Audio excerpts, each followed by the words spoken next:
Alright boys, how you doing? So we're going to do a quick run through of the titles not there, but every John Carpenter movie, because your old dad has seen near enough all of these. There's only one I haven't seen, and it is this one right here. It's the Elvis movie, which I don't think is his most popular movie. So we're going to rank them from S all the way down to D, and consider D is like D for dumpster fire, S for shit, that's pretty splendid, so it is. So some like John Carpenter's a guy who I've started like to S for Shagger. There we go, perfect. So I've started actually just going through. Lost Themes album is a triple S. Lost Themes album's fucking class. I really like John Carpenter's music as well. He makes just cool dark synth bangers. He actually done a song with Dance of the Dead. Was it Dance of the Dead? I think it was. It's fucking good. But so I've actually seen all of them apart from the Elvis movie. So fuck it, let's start. And I've realised he's got. I've redone this list just randomly, just sort of to think to myself, get an idea what I was going to do. And fuck me, it was a lot more uneven than I thought. Always getting here in time for this. Alright, Kieran, we're doing John Carpenter movies. So we're going to start off with Starman. This is a weird movie where I've not seen this movie since because I done this thing, Kieran. You know that thing you do where it's like you watch like all of like David Lynch's movies, or all of what's your man from Perfect Blue. You know what I mean? Like I done that with John Carpenter movies, and Starman's one I've not seen since then. Starman's, I believe it's Jeff Bridges dies and then an alien appears and sort of takes his place or uses his body or something like that. Starman's alright. I remember Starman being fine. So what we'll do is I don't know about B. We'll put it in B for now, and we can move it up and down depending on how the rest of the movies go. Big Trouble in Little China is one that I've just seen recently, and fuck me, I can see why everyone was telling me to watch Big Trouble in Little China. It's a really fun movie. It's a really mental movie. It's possibly the closest to a amazing Mortal Kombat movie we'll see, because I think it's absolutely class. Though I don't know if I like it as much as some of his better movies. I get why people love it, but it's not my thing. It is very over the top, it's really silly, you know, it's really sort of ridiculous. But if that's what you're going in for. Also, I like that Kurt Russell's set up as the main character, but he's just no. I love that. He's like this, he ends up being the sidekick, which I find really funny, you know. Then we have Prince of Darkness, which, this is from John Carpenter's Apocalypse trilogy, which is quite possibly my favourite era of him. But this is my least favourite movie in the Apocalypse trilogy, though it does star Donald Pleasence, my boy. So Prince of Darkness is basically they have this weird vial, which basically they say has the devil in it, but it's this weird green goo. It's pretty uneven. It's not the best of his movies. I think this is, it's okay. We'll just say it's not the best of his movies. It's probably a bit. I think I like it less than Starman. I want to say it's definitely the weakest of the Apocalypse trilogy. Now we're coming up for They Live, which, boys, if you think Big Trouble in Little China is ridiculous, They Live is fucking mental. Roddy Piper in his best movie, apart from his best role that isn't the Maniac. Fucking love the Maniac and Always Sunny. But Roddy Piper's classic. We mentioned Keith David. I love myself Keith David. And they have a ridiculously long fight scene that includes back suplexes, because Roddy Piper is just like, fuck it, let's do this. Oof, nice stunt coordinator, just do back suplexes on concrete, it's fine. And South Park famously taking the same fight scene shot for shot. And it's, how long is it? It's like 7 minutes or some shit like that. It just goes on for so long. But on top of that, it's a genuinely fun wee movie about Roddy Piper discovering that aliens are actually running everything, and it's pretty fun. And but I think the most famous thing about it are the fight scene and a couple of Roddy's lines that have been used by like Duke Nukem and shit like that, you know. But They Live is a genuinely really fun movie. I'd really recommend seeing it. A. I put it in there. I can't put it top tier. It's not because I'm saving top tier for like if I'm sitting down with Megan, I'll say They Live. It's a really fun movie. It's really over the top, but I wouldn't put it in the same category as The Thing, if you get what I mean. But spoiler alert, The Thing's gonna be pretty high. Memoirs of an Invisible Man. Right, boys. So this one, I don't know, because I don't know anyone that's a big fucking Memoirs of an Invisible Man fan. I do not like Chevy Chase. I cannot stand Chevy Chase. I think because I know how much of a prick he is in real life, it rubs over onto his performances where he is playing this smarmy. It's got some fun ideas, like there's a bit where he's eating and you see that, like, he's invisible, you see the stuff goes through. I forgot it was Chevy Chase. Aye. Chevy Chase is a fucking prick. But just purely based on the fact that he is meant to be this, he's meant to be your main character and stuff, I've struggled to get through this movie. That's a C. It's probably, no, I was going to say worst movie, but I'm looking at a list now, there is some worse ones there. Again, the only one I've not seen is Elvis, so I'm going to put Elvis at the back of the list so we can ignore Elvis. And I'll move a couple ones that I've got more to say about at the end, because I feel like sometimes with surprise, Chevy and Carpenter, they didn't get on, of course. I don't think Chevy Chase got on with anyone. He was a prick.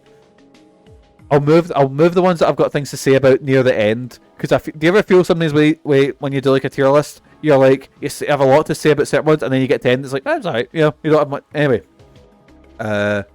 we'll do Village of the Damned, which is right. I've seen. I don't know if it's a sequel because I've not seen.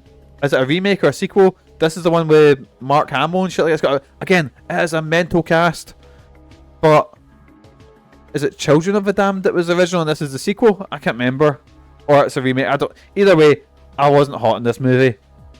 It's a shite Children of the Corn, and I didn't really like Children of the Corn. I think, wait, so I'm just going to look this up now, because I don't know if I'm getting Village and Village of the Damned. I'm just going to look this up, so, yeah, Village of the Damned is a 1960 film, and this one is the 1995 version that John Carpenter made. It's a remake. It's got Kirstie Alley, Christopher Reeve, Michael Parr. What a mental cast, and a shit movie. Yeah, I did not like this movie. I don't know if I'd put it lower than, I'll put it a bit higher than Memoirs of an Invisible Man. I don't dislike it as much as the Memoirs of an Invisible Man. Right, In the Mouth of Madness. Boys, right, I want you to sit down, boys. Here's a genuine, really hot take. So this is a movie which is heavily inspired by Lovecraft stuff. I believe this is the movie that gets Lovecraftian things the best. He's about a writer. No, he's a private investigator who is investigating a writer who's vanished, I believe, and the writer is this sort of horror movie type, Stephen King type, you know. But this is the Sam Neill one.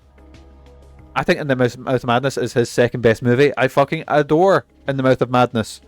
I think it's absolutely fantastic. It is the second part of the Apocalypse trilogy. No, sorry. Excuse me. It is the final part of the Apocalypse trilogy. Prince Darkness being the middle. But the title's so good. But In the Mouth of Madness is so fucking good. The music, everything about the movie, I fucking adore it. It's really underrated. It's actually out of print, or at least it was for quite a while. Because when I went to the stages, I went and bought near enough every John Carpenter movie that they had. And like Missing, and when CEX first opened up, I went and bought them out of there, you know. And then online, I could not find a reasonably priced copy of In the Mouth of Madness. I remember Spoonie loved this one. That's the only review I've ever heard of it. It's really good. Like, it's one that's not, because I think it was out of print for years, wasn't as widely beloved. It's very strange. I'm not saying that's why I like it so much, but it's very, very weird. It's very Lovecraftian. It deals with a lot of more things of, like, you know, things bigger than the universe, and a lot of weird stuff, a lot of stuff that's like kind of breaks reality. It's very, very good.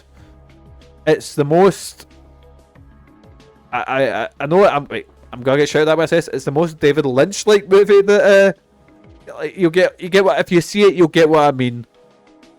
Because it's not John Carpenter's usual type of movie, but it's very, very good. Lovecraft's hard to pull off. I'm always a bit wary of films that try. Well, that's the thing. It's not like Cthulhu. It doesn't talk about that. It's more just existentialism. Like, that's a kind of feeling that I think. But I will give something. It's so good, so fucking good. In the Mouth of Madness, can't recommend it enough. It's not like directly Cthulhu stuff. It's just things that, like, I say Lovecraftian because it is kind of similar feelings that you kind of get when it is. Because Lovecraftian's all about the whole. The problem is with Lovecraft, right? It's like, oh, scared of the outside world, scared of. No, Lovecraft. You were scared of fucking anyone that wasn't a white, you know, rich kid from fucking New York. But anyway, I'm going on a tangent. Fuck H.P. Lovecraft. I've said that enough. But In the Mouth of Madness is very, very good. But anyway, moving on. In the Mouth of Madness is good. Vampires. Oh. So, boys, I actually, first time I ever watched Vampires, I bought Vampires and I bought From Dusk Till Dawn when HMV was going out of when HMV was shutting down. You remember the big one in Buchanan Street? That was shutting down, and they were selling movies for like, they were 90% off.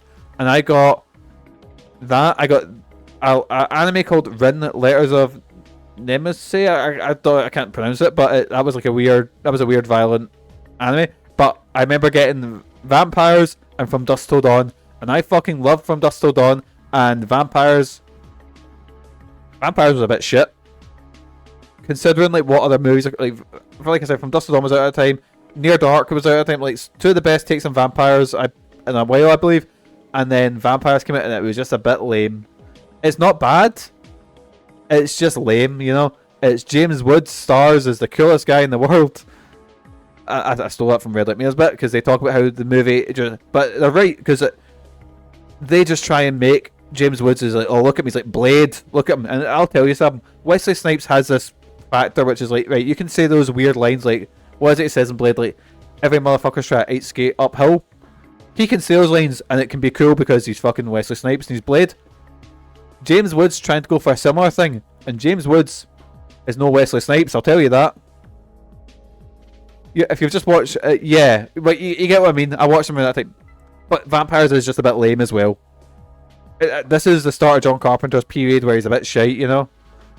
Speaking of that, we have Ghosts of Mars, which is weird as fuck. So this movie is, again, I'm gonna read out the cast for fucking Ghosts of Mars. I'm gonna read out the cast for it. Right, here we go. So, John Carpenter movies. So I'm just trying to find. For some reason, it's not on his featured filmography. Here we go. Ghosts of Mars, which was his second last movie. Ghosts of Mars stars Natasha Henstridge, Ice Cube, Jason Statham, Pam Grier, Claire Duvall. Yeah, it's mental. It's thing is, like, Pam Grier's in it. She's really good, but yeah, it's not a good movie. It's mental. It's kind of like they say they're like possessed by ghosts, but it's just zombies basically. It is not a very good movie. This was quite possibly the reason that John Carpenter stopped. I don't know if it had a lot of studio involvement. I've not actually read up the production of it, but Ghosts of Mars is a stinker. I'm probably gonna put it. Do I dislike it more? No. Right. I'll put it below Vampires, above Village of the Damned, because I was actively bored watching Village of the Damned. I was never bored watching Ghosts of Mars. I think Ghosts of Mars is so aggressively 2000s, it's ridiculous. I figure that if you watch it in the right group, I mean, like, say if you watch it on like a Saturday night, I don't drink, but if you had a couple of drinks in you and watch it with pals, I think you could have fun with Ghosts of Mars, you know. But Village of the Damned is boring, and I actively disliked Memoirs of Invisible Man. Does some interesting stuff, but yeah, fuck Chevy Chase. Dark Star. Right, so Dark Star was his first big movie. Dark Star is a Star Wars ripoff because that was the style at the time. It's very clearly a tiny budget movie, and I'm really sorry to say this. It's interesting for what it does. It's one of those ones you can watch it and you can appreciate it, going, "Oh yeah, he had hardly any budget." It was just like a bunch. I think they were college students, like or they were college students, or they were just out of college, and they got a job doing. It's not Disney. The Disney one's called The Black Hole, I believe. But Dark Star is low. But I'll put it here. I'll put it. Yeah, I was bored watching Village of the Damned. Dark Star's a bit boring, but I can excuse that more than Village of the Damned, which was a big budget with big actors and big all that sort of shit. I can imagine a Ghost of Mars, Triple X double bill. I was like, that kind of, you know what I mean? That kind of energy where it's like, this movie's shite, but I'm having fun with it, if you know what I mean. Actually, I'll put. Yeah. Did the guy who wrote Dark Star not basically recycle it into Alien as well? There are bits from Alien, I believe, or bits that, because Alien was the production of Alien was mental. Like, it was so many movies that basically got recycled into Alien, you know. The Ward, which is John Carpenter's final movie, starring Amber Heard. Very topical. Well, would have been a year ago, I don't know what I'm saying. It's very un-John Carpenter, if that makes sense. I thought this movie, it was fine, but it felt like it came out in 20. Let me get the date. I believe 2011. I want to say, because I actually went to see I went to see a midnight screening of The Ward in Cineworld, because I used to have unlimited cards, so I went to see everything that came out. 2010, sorry, excuse me, 2010. And I might be imagining this wrong, but I had, like, because I went to see everything. I went to see a movie early in the day, and then I was like, right, I've got some time until I need to go see The Ward. And I was like, what can I see in the meantime? And, oh, what was it? See, my mind's saying that Mr. Popper's Penguins, but I don't think it's that, because I've looked up that, and that was a year later. So is my memory lying to me? I don't know. Anyway, I remember I had a pure shite experience in the cinema, and I went to see that, and I thought, The Ward's okay. I've seen it since then. It is the most mid-level 2000s horror. You could put it in a fucking triple DVD with Black Christmas, the 2005 remake, the House of Wax remake, and The Ward, and it would be meh, you know? It's just shite. It's not John Carpenter. It's John Carpenter, but it feels very un-John Carpenter, if you know what I mean. Right, next one. Assault on Precinct 13. This movie is it's a lower budget action movie. The only time I've ever seen a Wayne get shot in a movie, like, well, not. I should have to think there, boys. What movies have you seen where Wayne's get shot? Because Wayne gets shot in this. Like, a Wayne sitting eating ice cream and a guy just brings a fucking assault rifle out of a car and just blows the Wayne away. What a time! Assault on Precinct 13. It's basically, so I think the police bring in a gang member who's testifying against them, and then the gangs just try to get to them, and it's just these police trying to survive the night from the gangs attacking them. It's really weird because they stop. It's like the gangs are like, they stop getting treated like human, like because what I mean is, like, they're like, you know, in zombie movies when it's almost like Legion attacking them, if you get what I mean, where it's like, oh, they just shoot one zombies down. The gang members are like that. There's just so many of them. It's really fucking weird. It's a decent action movie.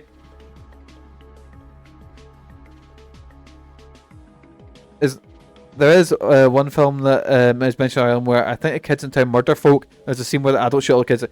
That's called, oh my god, I've seen that movie. It was on like a Riff Tracks type thing, or like a, you know, one of those type things, like a Riff Tracks or a stop something to children.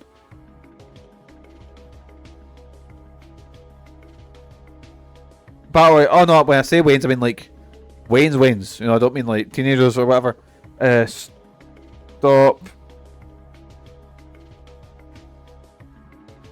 Movie. I'm looking up what this movie is. There's something wrong with the children, I think it's called. I think that's it. And the Waynes murder someone, and then the town just fucking, much like, you know at the end of a slasher movie where like Jason will be standing there, not Jason Eats Cake, Jason Voorhees, you know, and they'll just go, right, fucking get him, and they fucking blow him away with machine guns. That's kind of what happens with the Waynes in that movie. It's mental. Anyways, Assault on Precinct 13. It's a decent action movie. I don't like. People consider it as a big classic. I think it's fine. It's not my favourite one. I've actually seen the remake first, which I can't actually remember anything but the remake. So, but Assault on Precinct 13 is fine. The soundtrack's the best thing about it. Halloween, oh, right, boys. So Halloween is this movie right here. It didn't invent the slasher genre. Like, I'd put it down to more giallo movies and Psycho and things like, there's other movies back in the day. But this is the movie that everyone else copied. This is the one that Friday the 13th copied. This is the one that it became the blueprint of the slasher movie. I remember Kieran watched it a wee while ago, and he said to me, "Is it good?" And I was like, "Halloween's really good, but you might find it's a bit formulaic." But this is the thing that made the formula, you know. This is the thing that made all the things. I think Halloween's a fucking great wee slasher movie. I say a great wee slasher movie. I'm talking about a fucking classic of horror, and I'm like, oh, it's a great wee movie. It's a really good movie. Halloween S tier. Halloween's great. Fucking love Halloween. I don't like it as much as I like In the Mouth of Madness, but Halloween's a very good movie. Again, there's a reason it's a horror classic. There's a reason it was the movie that everyone ripped off of. Also, see if you just watch Halloween by itself. I think Michael Myers is one of the scariest fucking villains you've ever seen in the movie. Because do they explain why he does things? No. It's not. He's not hunting down his sister. It's not part of a weird cult curse. He's not. Remember, he gets fucking drop kicked by. Is it Bust? No, it's not Busta Rhymes. Who is it that? Who is it? Is in one of the later Halloween movies, and he fucking drop kicks Michael Myers. Like, is it Busta Rhymes? Halloween. Yeah, it's Busta Rhymes. Anyway, yeah, Halloween's fucking amazing. Fucking adore Halloween. It's a movie I know so much trivia about Halloween. If I watch it with people, I'm constantly reaching for the remote and Megan's like slapping my hand going, no Mikey, don't. And I was like, but look, see that smoke from behind the camera? That's John Carpenter just sitting there puffing. Or like, look, it's actually shot in Florida, that's why there's outside fucking, you know. And look, palm trees, where do you get them in the Midwest, you know, things like that, you know. Anyways, someone's watching me, right, so this was a TV movie they made about the same time as Halloween. I think it was just before. This one's really forgotten, but it does have some really cool giallo influences. It's pretty cool. It's not like a classic or anything like that. It takes a lot from, like, giallo was very big with the stalker genre. Like, for example, you see through the stalker's eyes. Halloween does that as well, but Someone's Watching Me done quite a lot of that. It's pretty good. I really like Someone's Watching Me. I think it's it's really underrated. I don't know if I enjoy it as much as I enjoyed Big Trouble in Little China or They Live. Yeah, I think that's a good place for Someone's Watching Me. Because, boys, your old dad loves a good giallo-inspired slasher movie. Your old dad loves it. Oh, look, that's a nice wee 3 each. Look at that. Look at that. That's how nice so it is. Let's fuck up. Is it The Fog? I really like The Fog. The Fog is weird. It's like there's ghost pirates that are coming to. I think they give a big backstory that it's like that. I think they stole the gold or some shit like that. It's been a long time since I've seen this one. I can't like it. It's not as good as Halloween. It's probably. Yeah. I don't like it as much as I like Someone's Watching Me, but the Fog's pretty fun. The Fog's one that's weirdly considered a classic as well. I remember there was a remake of Fog, which was dog shit. Yeah, the atmosphere is really good. I really like that John Carpenter went fucking out there and went, right, what's the villain?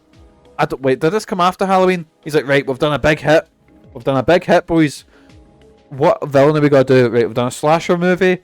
What's bigger than a slasher? I know, Ghost Pirates. Oh, class. I love Ghost Pirates, you know.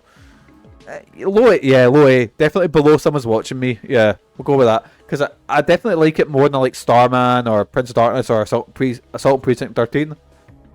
So, but that's mainly because I'm a big horror fan.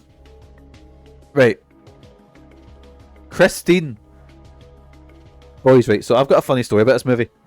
Back when I was a wee babby, I got up in the really late night one time, and I had a wee TV in my room, and Christine was on. But I'm only a wee babby. I'm like 4 or 5, and in my mind, I have seen one movie with a car that moves. I have not seen Chitty Chitty Bang. I can't fucking say that word. I have seen the Fog. I don't know. I know I said The Fog because I read Only Punk saying The Fog. I've seen Herbie. And I seen a car with a mind of its own. I turned the TV on and I sat and watched about 10 minutes of it. And I was like, wait, this isn't Herbie. Why is the car killing people? Christine's pretty good. It's not one of my favourite ones. Again, it's a better. Wait, is this a Stephen King one? Christine's Stephen King, isn't it? Better than Maximum Overdrive. What if Fog was spooky? Okay, why is the Fog spooky? Because it has Ghost Pirates in it. Fuck it, let's greenlight it. Yeah, class. Also, isn't your man from what's his name? Your man that's in Halloween 3. Don't they have him shagging Jamie Lee Curtis in it, even though she's like fucking 20 or something, and he's like 58 or whatever? The Fog's mental. Fog's weird. Anyways, right, we'll talk about this one first. So we have Escape from New York. I really like Escape from New York. I think it's a really fun little action movie. I can clearly tell why Hideo Kojima looked at Kurt Russell and that, rubbed his jeans and went, oh, here we go. I'm just stealing this piece of sexy man meat and putting them in my big budget video game. Because I'll tell you something, Kurt Russell in the 80s, fucking stud, so he is. But yeah, Escape from New York, really fun action movie, really weird and inventive. Again, there's a reason there was that many fucking clones of it, like the Bronx Warriors, New York 20... I think it's 2012 it's called, or whatever. There was this became one of the genres. Fucking winded and having to stop what I'm doing here about Kojima rubbing his jeans. Can you blame him? It's Kurt Russell with an eye patch on. Oh, he's a stud. Isaac Hayes is in this movie as well. There's your South Park reference again. Big Chef is in this movie. He's the main bad guy. He's the Duke of New York. And he fights Ox Baker in a wrestling match. Class.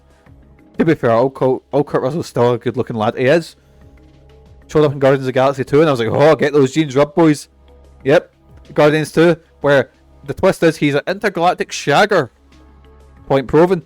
And I've still to watch Monarch. He's in that. Him and his son are in that. And speaking of other shaggers, his son, Wyatt Russell's also pretty class. Anyways, I kind of like Escape from New York. It's not quite...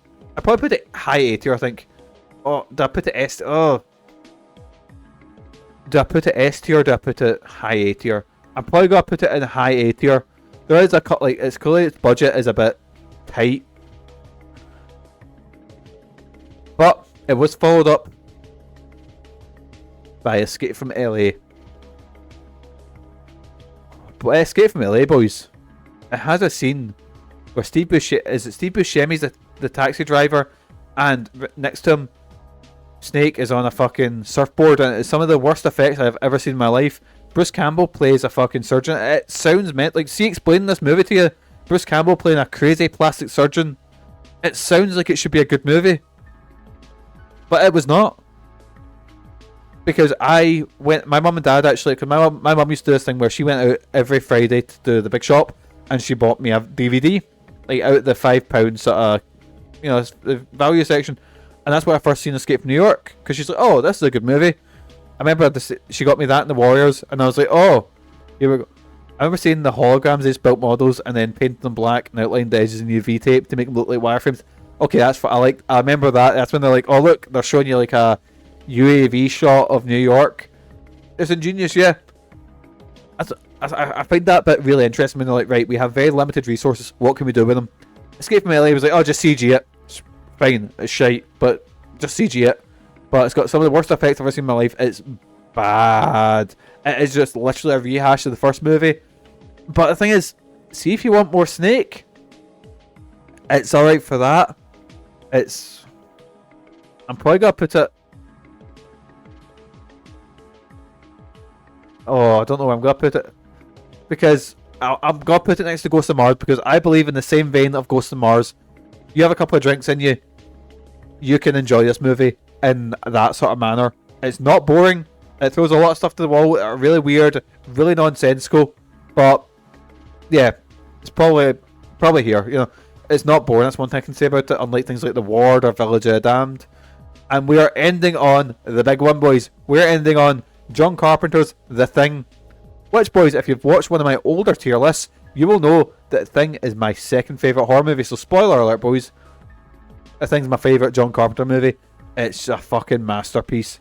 The effects are the best effects I've ever seen in a horror movie, with the mad mutating thing and the bodies that are fucking twisting and turning. It is the best Lovecraft movie. I say that because it's got the whole who can you trust existentialism. Fucking The Thing is, it's amazing. The acting's amazing. I like that. So there's only two horror movies I've seen recently that sound like this. And when I say recently, I mean like Alien and The Thing, because they don't sound like actors, if you know what I mean.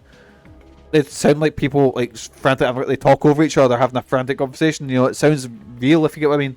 Chloe's favourite film, full stop. Good choice. Fucking adore The Thing, and it is the best ending to any film in my opinion. With the two survivors sitting there, not knowing who each other is, drinking, going, well, We've both got guns, and we're going to freeze to death, so might as well just, I was like, oh, 10 on 10, class. Love the thing. So aye, that's my John Carpenter list. We're going to start. Well, I've not seen Elvis. Elvis is a TV movie starring Kurt Russell, but I've not seen. So we're going to start off. Memoirs of Invisible Man's probably my least favourite. Village of the Damned and The Ward, I feel that's a good bottom tier. Dark Star, Escape from LA, Ghosts of Mars, Vampires. Then we're getting into Prince of Darkness, Starman, Assault on Precinct 13, Christine, The Fog, Someone's Watching Me, underrated one, go watch that. Big Trouble in Little China, They Live, Escape from New York, Halloween, In the Mouth of Madness, also underrated, to go check that out. And the best one, in my opinion, The Thing. So aye, cheers for joining us and cheers for helping us rank all the John Carpenter movies. Up to this point, you never know, he might come back.